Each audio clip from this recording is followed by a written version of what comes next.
It happened in the blink of an eye. One moment streaking across the water at 190 miles an hour, the next flying through the air helpless.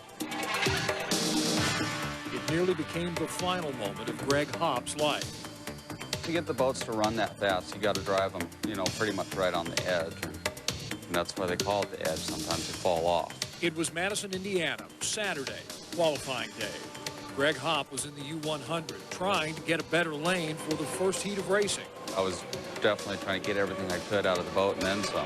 What he got on that day was more than even he bargained for. It pitched the right spots up, and pretty much I knew right then that it wasn't going well. And it probably didn't take even a full second for it to go all the way over from there. With his hydroplane upside down, it fills up full of water real quick. His air bottle disconnected. You can only hold your breath for so long. And a severely injured leg trapping him inside the waterlogged cockpit. Greg was drowning.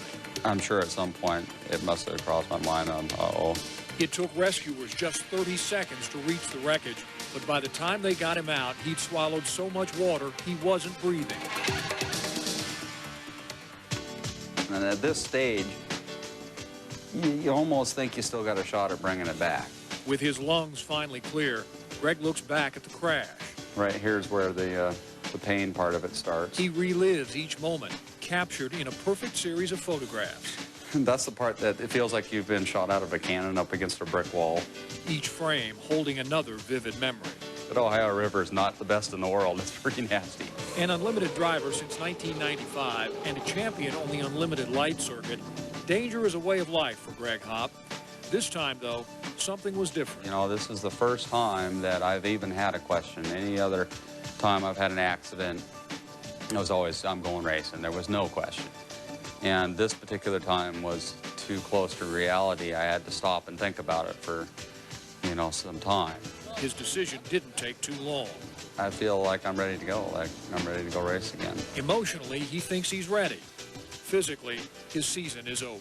It's a hard thing, especially this time of year, growing up, especially in this town and being a little kid and, Seafair, Seafair, Seafair. Well, here comes Seafair marching around the corner and, instead of being involved in it, I'm going to be watching it. And it's a hard thing to do. While Greg Hopp is anxious to go racing, he says until he actually steps back into a hydroplane, he won't really know if he can do it again.